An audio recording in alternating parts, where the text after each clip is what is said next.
ಎಲ್ಲರಿಗೂ ನಮಸ್ಕಾರ. ಪಂಚಮಸಿರಿ ಕನ್ನಡ ಜ್ಯೋತಿ ಯೂಟ್ಯೂಬ್ ಚಾನಲ್ಗೆ ಸ್ವಾಗತ. ಈ ದಿನ ನಾನು ಶುಭ ಶುಕ್ರವಾರ ವರಮಹಾಲಕ್ಷ್ಮಿ ವ್ರತ ಪೂಜೆ ಹಾಗೂ ವಿಧಿವಿಧಾನಗಳನ್ನು ಹೇಗೆ ಮಾಡೋದು ಅಂತ ನಿಮಗೆ ತಿಳಿಸ್ಕೊಡೋಣ ಅನ್ನೋ ಒಂದು ಸಣ್ಣ ಪ್ರಯತ್ನ ಅಷ್ಟೇ.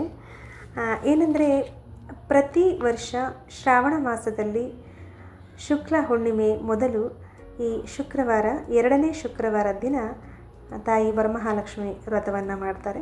ನಾವು ಯಾವಾಗಲೂ ಹಬ್ಬ ಅಂತ ಆಚರಿಸೋದಕ್ಕಿಂತ ವ್ರತ ಅಂತ ಹೇಳಿ ಇದನ್ನು ಮಾಡಬೇಕು, ಆಚರಿಸ್ಬೇಕು ಕೂಡ. ಇದನ್ನು ಹಬ್ಬ ಅಂತ ಯಾರೂ ಹೇಳೋದಕ್ಕೆ ಹೋಗೋದಿಲ್ಲ. ಮುಂಚೆ ಎಲ್ಲ ವ್ರತ ಅಂತಲೇ ಹೇಳ್ತಿದ್ದು, ಈಗ ಕಾಲಕ್ರಮೇಣ ಹಬ್ಬ ಅಂತ ಅಂದ್ಕೊಂಡಿದ್ದಾರೆ. ಇದು ತೊಂದರೆ ಇಲ್ಲ, ಹಬ್ಬ ಆಗಲಿ ವ್ರತ ಆಗಲಿ ತಾಯಿನ ಆರಾಧಿಸೋದು ಒಂದೇ ಎಲ್ಲರಿಗೂ ಇಷ್ಟ ಆಗುವಂಥದ್ದು.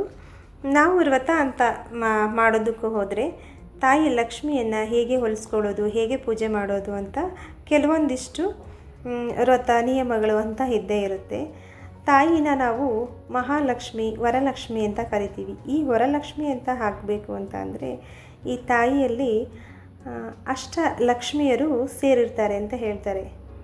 ಅಂದರೆ ಆದಿಲಕ್ಷ್ಮಿ, ಗಜಲಕ್ಷ್ಮಿ, ಧನಲಕ್ಷ್ಮಿ, ಧಾನ್ಯಲಕ್ಷ್ಮಿ, ಸಂತಾನಲಕ್ಷ್ಮಿ, ವೀರಲಕ್ಷ್ಮಿ, ವಿದ್ಯಾಲಕ್ಷ್ಮಿ, ಜಯಲಕ್ಷ್ಮಿ, ಐಶ್ವರ್ಯಲಕ್ಷ್ಮಿ, ಭೋಗಲಕ್ಷ್ಮಿ, ಹೀಗೆ ನಾನಾ ಹೆಸರುಗಳಿಂದ ಆ ತಾಯಿನ ಕರೀತಾರೆ. ಅಷ್ಟೆಲ್ಲ ಅಷ್ಟಲಕ್ಷ್ಮಿಯರು ಸೇರಿದರೇ ವರಮಹಾಲಕ್ಷ್ಮಿ ಅಂತ ಹೇಳೋದು. ಯಾವಾಗಲೂ ತಾಯಿ ಅಮೃತಮಯಿ ಆಗಿರ್ತಾಳೆ. ಜ್ಞಾನ, ಅಜ್ಞಾನ, ವಿದ್ಯೆ, ಅವಿದ್ಯೆ, ಒಳ್ಳೆಯದು, ಕೆಟ್ಟದ್ದು, ಹೀಗೆ ಪರಸ್ಪರ ವಿರುದ್ಧ ಹಾಗೂ ಅದರ ಇನ್ನೊಂದು ಕತ್ತಲೆ ಬೆಳಕಿನಂತೆ ಆಶ್ರಯಿಸಿಕೊಂಡಿರುತ್ತಾಳೆ. ಮತ್ತೆ ಏನು ಹೇಳಬೇಕು ಅಂತಂದರೆ, ತಾಯಿ ಜಗನ್ಮಾತೆಯಾದ ಶ್ರೀ ಮಹಾಲಕ್ಷ್ಮಿಯು ಪರಮ ಸತ್ಯಳು ಕೂಡ ಆಗಿರ್ತಾಳೆ, ನಿತ್ಯ ಕಾರಕಳಗಳು ಆಗಿರುತ್ತಾಳೆ. ನಾವು ತಾಯಿನ ಹೋಲಿಸ್ಕೊಳ್ಳೋದು ಒಂದು ವ್ರತದ ಮುಖಾಂತರ ಅಂತ ಹೇಳಿ, ಪ್ರತಿ ವ್ರತ ಮಾಡಬೇಕಾದ್ರೂ ಅದರದೇ ಆದ ಒಂದು ವಿಶೇಷತೆ, ಒಂದು ಸಮಯ, ಅದರ ನಾವು ಪಾಲನೆ ಮಾಡಬೇಕಾಗಿರುವಂಥ ಒಂದು ಶ್ರೇಷ್ಠ ನಿಯಮಗಳು ಅಂತ ಇರುತ್ತೆ. ಆ ರೀತಿ ಮಾಡಬೇಕು ಅಂತ ಅಂದಾಗ ನಾವು ಬ್ರಾಹ್ಮಿ ಮುಹೂರ್ತದಲ್ಲಿ ಮಾಡೋದು ತುಂಬ ಶ್ರೇಷ್ಠ ಫಲವನ್ನು ಕೊಡುತ್ತೆ.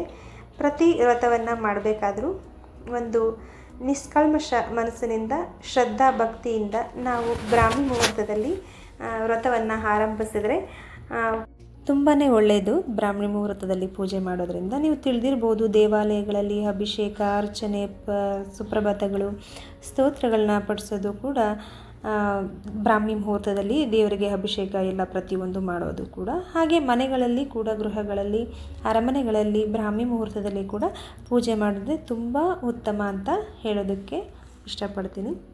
ಹಾಗಿದ್ರೆ ಈ ವ್ರತ ಮಾಡಲಿಕ್ಕೆ ಏನೇನು ಬೇಕು, ಹೇಗೆಲ್ಲ ತಯಾರಿ ಮಾಡ್ಕೋಬೇಕು ಅಂತ ಹೇಳಿ ನನ್ನ ಅಮ್ಮ, ನನ್ನ ತಾಯಿ ಹೇಗೆ ಹೇಳ್ಕೊಟ್ಟಿದ್ದಾರೋ ಆ ರೀತಿ ನಾನು ನಿಮಗೆ ಹೇಳಬೇಕು ಅಂತ ಒಂದು ಆಸೆ. ಹಾಗಾಗಿ ನಾನು ಹೇಳ್ತೀನಿ. ಈ ವರ್ಷ ನಾನು ಈ ವ್ರತನ ಆಚರಿಸೋಕ್ಕಾಗುತ್ತೋ ಆಗಲ್ವೋ ಗೊತ್ತಿಲ್ಲ.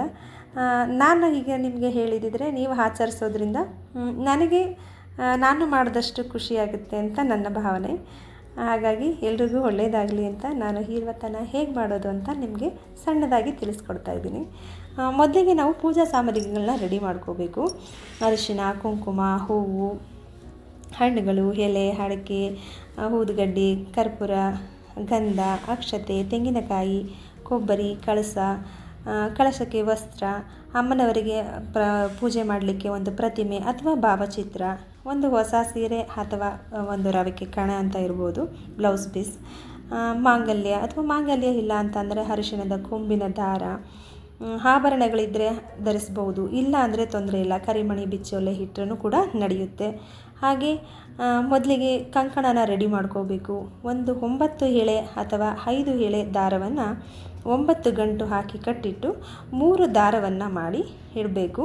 ಒಂದು ದೇವರಿಗೆ, ಇನ್ನೊಂದು ಯಾರು ವ್ರತವನ್ನು ಮಾಡ್ತಾರೆ ಅವರಿಗೆ, ಮತ್ತೊಂದು ನಾವು ಯಾರಾದರೂ ಒಬ್ಬ ಮುತ್ತೈದೆಗೆ ಕಟ್ಟಬೇಕು. ನಂತರ ನೀವು ಉಳಿದಿದ್ದು ನೀವು ಎಷ್ಟಾದ್ರೂ ಕಂಕಣವನ್ನು ಮಾಡಿ ನೀವು ಎಲ್ರಿಗೂ ಕಟ್ಬೋದು.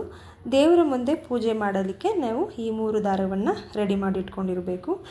ಮಾವಿನ ಎಲೆ ಮತ್ತು ಬಾಳೆ ಎಲೆ, ಅಕ್ಕಿ ಹಿಟ್ಟು, ಹೊಸ ಅಕ್ಕಿ ಹಿಟ್ಟನ್ನು ಬಳಸಿ, ಮತ್ತು ಕಳಶಕ್ಕೆ ಪೂಜೆಗೆ ಅನುಕೂಲವಾಗುವಂಥ ತಟ್ಟೆಗಳು, ಉದ್ದರಣೆ, ಪಂಚಪಾತ್ರೆ, ಪುಷ್ಪಪತ್ರಗಳು, ಹಾಗೆ ಪಂಚಾಮೃತಕ್ಕೆ ಹಸುವಿನ ಹಾಲು, ಮೊಸರು, ತುಪ್ಪ, ಜೇನುತುಪ್ಪ, ಸಕ್ಕರೆ, ದೀಪಗಳು ಮತ್ತು ದೀಪದ ಕಂಬ, ದೀಪದ ಎಣ್ಣೆಗೆ ತುಪ್ಪ ಹಾಕ್ಬೋದು ಅಥವಾ ಯಾವುದಾದ್ರೂ ದೀಪದ ಎಣ್ಣೆ ಹಾಕ್ಬೋದು.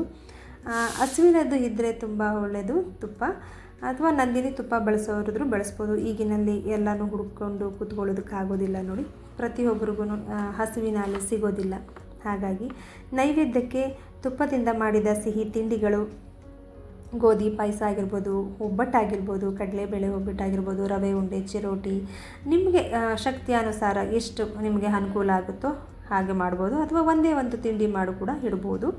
ಒಂದು 5 ಥರ ತಟ್ಟೆ ಸಿಹಿ ತಿಂಡಿಗಳಾಗಿರ್ಬೋದು, ಅಥವಾ 9 ಥರ ತಿಂಡಿಗಳಾಗಿರ್ಬೋದು, ಅಥವಾ 5 ಥರ ತಟ್ಟೆ ಸಾಮಾನುಗಳು ತುಂಬಿರ್ತೀವಲ್ಲ ನಾವು ದೇವರ ಮುಂದಕ್ಕೆ, ಆ ರೀತಿ ಲೆಕ್ಕ ಹಾಕ್ಕೊಂಡು 5, 9 ಆ ರೀತಿ ಲೆಕ್ಕ ಹಾಕ್ಕೊಂಡು ನೀವು ನೈವೇದ್ಯಕ್ಕೆ ನಿಮ್ಮ ಶಕ್ತಿಯಾನುಸಾರ ಎಷ್ಟಾಗುತ್ತೋ ಅಷ್ಟು ನೋಡಿಕೊಂಡು ಇಡ್ಬೋದು.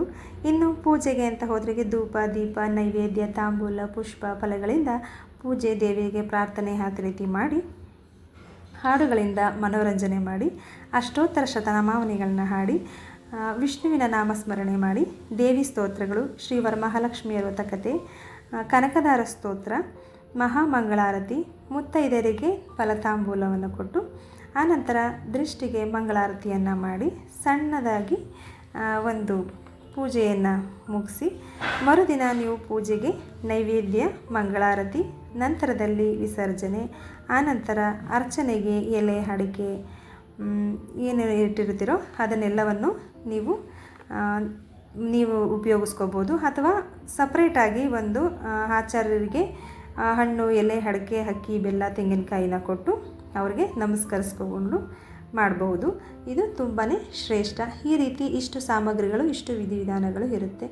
ನಾವು ವ್ರತ ಶುರು ಮಾಡುವಾಗ ಯಾವ ರೀತಿ ಶುರು ಮಾಡಿ ಹೇಗೆ ಪೂಜೆ ಮಾಡಬೇಕು ಅಂತ ಹೇಳೋದಾದರೆ, ಏನಂದರೆ ಮೊದಲು ನಾವು ಸ್ನಾನ ಮಾಡಿ ನಮ್ಮ ನಿತ್ಯ ಕರ್ಮಗಳನ್ನೆಲ್ಲ ಮುಗಿಸಿ ರೆಡಿಯಾಗಿ, ನಂತರ ನಾವು ಹೊರಗಡೆಯಿಂದ ಒಂದು ಬಿಂದಿಗೆ ಮತ್ತು ಒಂದು ಪಾತ್ರೆಯಲ್ಲಿ, ಚೊಂಬಿನಲ್ಲಿ ಎಕ್ಸ್ಟ್ರಾ ಒಂದು ನೀರನ್ನ ತಗೊಂಡು ಹೊರಗಡೆಯಿಂದ ನೀರು ತರಬೇಕು. ನಾವು ತುಳಸಿ ಕಟ್ಟೆ ಮುಂದೆ ಇಟ್ಟು ನಾವೇನು ಒಂದು ಕಳಶ ಥರ ಮಾಡಿ ಅದಕ್ಕೆ ನಾವು ಪೂಜೆ ಮಾಡಿ, ಮೊದಲು ಗಂಗಾ ಪೂಜೆ, ಯಮುನಾ ಪೂಜೆ ಅಂತ ಹೇಳಿ ಪೂಜೆ ಮಾಡಿ, ಆ ನೀರನ್ನು ನಾವು ಮನೆಗೆ ತಂದು ನಾವು ಕಳಶ ಮಾಡಲಿಕ್ಕೆ ಒಂದು ಬಿಂದಿಗೆಯಲ್ಲಿ ನೀರು ಇಟ್ಟು, ನಾವು ಏನು ಪೂಜೆ ಮಾಡಿರ್ತೀವೋ ಆ ನೀರನ್ನು ಆ ಕಳಶದಲ್ಲಿ ಹಾಕಿ ಮೊದಲು ತಾಯಿ ಗಂಗಾ ಮಾತೆಯನ್ನು ನಮಸ್ಕರಿಸಿ ಪೂಜೆ ಮಾಡಬೇಕು.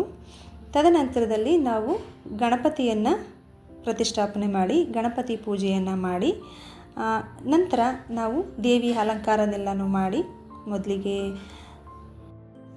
ಸಂಕಲ್ಪವನ್ನು ಮಾಡಿ, ನಂತರ ಧೂಪ, ದೀಪ, ನೈವೇದ್ಯಗಳಿಂದ ಪೂಜೆ ಮಾಡಿ, ನಮ್ಮ ಇಷ್ಟಾನುಸಾರ ನಮ್ಮ ಭಕ್ತಿ ಹೇಗಿರುತ್ತೋ ಅದನ್ನೆಲ್ಲನೂ ಅಲಂಕೃತ ಮಾಡಿ ದೇವಿಯನ್ನು ಸ್ಮರಿಸಿ ಪೂಜೆ ಮಾಡಿ, ವರಮಹಾಲಕ್ಷ್ಮಿಯ ವ್ರತಕಥೆಯನ್ನು ಹೇಳಿ ಈ ಪೂಜೆಯನ್ನು ಪೂರ್ಣಗೊಳಿಸಬೇಕು. ನಾವು ಯಾವುದೇ ಪೂಜೆನ ಮಾಡಬೇಕಾದ್ರೂ, ವ್ರತಗಳನ್ನ ಮಾಡಬೇಕಾದ್ರೂ ಅದರದೇ ಆದಂಥ ಒಂದೊಂದು ಕಥೆಗಳಿದೆ. ಹಿಂದಿನ ಪೂರ್ವಿಕರು ಮಾಡಿರುವಂಥ ಕಥೆಗಳನ್ನ ಹೇಳಿ ಆ ಅನುಸಾರವಾಗಿ ಮುಂದಿನ ಈ ಪೀಳಿಗೆಯವರು ಕೂಡ ಮಾಡ್ಕೊಂಡು ಬಂದಿರುವಂಥದ್ದು. ನಾವು ಸತ್ಯನಾರಾಯಣ ಪೂಜೆ ಮಾಡಬೇಕಾದ್ರೂ ಅಷ್ಟೇ, ಅಥವಾ ನಾವು ಶನಿಮಾತ್ಮನ ಕಥೆ ಆದರೂ ಅಷ್ಟೇ, ಹಾಗೆ ಈ ವರಮಹಾಲಕ್ಷ್ಮಿ ಕಥೆ ಆಗಿರ್ಬೋದು, ಪ್ರತಿಯೊಂದು ದೇವರ ಪೂಜೆ ನಾವು ವ್ರತವನ್ನು ಮಾಡಬೇಕು ಅಂತ ಅಂದರೂ ಕೂಡ ಒಂದೊಂದು ಕಥೆಗಳಿದೆ, ವ್ರತ ಕಥೆಗಳು ಅಂತ ಇದೆ. ಅದನ್ನು ಖಂಡಿತ ನಾವು ಓದಲೇಬೇಕು. ಹಾಗೆ ಕಥೆಗಳನ್ನ ನಾವು ತಿಳ್ಕೋಬೇಕು. ಹೇಗೆ ಈ ಕಥೆ ಆಯಿತು, ಇದರಿಂದ ಏನು ಅವರು ವರವನ್ನು ಪಡೆದರು, ಹೇಗಾಯಿತು ಅನ್ನೋದನ್ನು ತಿಳ್ಕೊಂಡು ನಾವು ಕಥೆನ ಪೂರ್ಣಗೊಳಿಸಿ ನಾವು ಪೂಜೆ ಮಾಡಿ, ನಂತರದಲ್ಲಿ ನಾವು ಏನು ಸಂಗೀತ ಆಗಿರ್ಬೋದು ಅಥವಾ ನೃತ್ಯ ಆಗಿರ್ಬೋದು ಆ ದೇವಿಗೆ ಹೋಲಿಸ್ಕೊಳ್ಳೋದಕ್ಕೆ ನಮ್ಮ ಒಂದು ಸಣ್ಣ ಪ್ರಯತ್ನದಿಂದ ಆ ಧ್ಯಾಯಿನ ಹೋಲಿಸ್ಕೋಬಹುದು.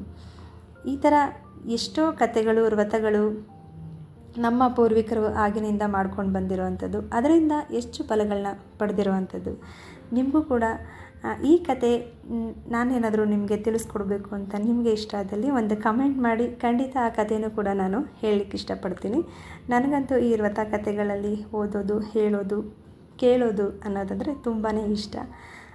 ವ್ರತ ಕಥೆಗಳಲ್ಲಿ ಒಂದೊಂದು ನೀತಿ ಕಥೆಗಳು ಇರುತ್ತೆ. ಅದರಿಂದ ಕೇಳಿದವ್ರಿಗೂ ಹೇಳಿದವ್ರಿಗೂ ಎಲ್ರಿಗೂ ತುಂಬಾ ಒಳ್ಳೆಯದು. ಹಾಗಾಗಿ ನಿಮಗೇನಿದ್ರು ಬೇಕಿದ್ರೆ ಅಂತ ಹೇಳಿ. ನಿಮಗೆ ಈ ವಿಡಿಯೋ ಇಷ್ಟ ಆಗಿದರೆ ಲೈಕ್ ಮಾಡಿ, ಸಬ್ಸ್ಕ್ರೈಬ್ ಮಾಡಿ. ಏನಾದರೂ ಅನಿಸಿಕೆ ಇದ್ದರೆ ದಯವಿಟ್ಟು ಕಮೆಂಟಲ್ಲಿ ತಿಳಿಸಿ. ನಮಸ್ಕಾರ, ಧನ್ಯವಾದಗಳು.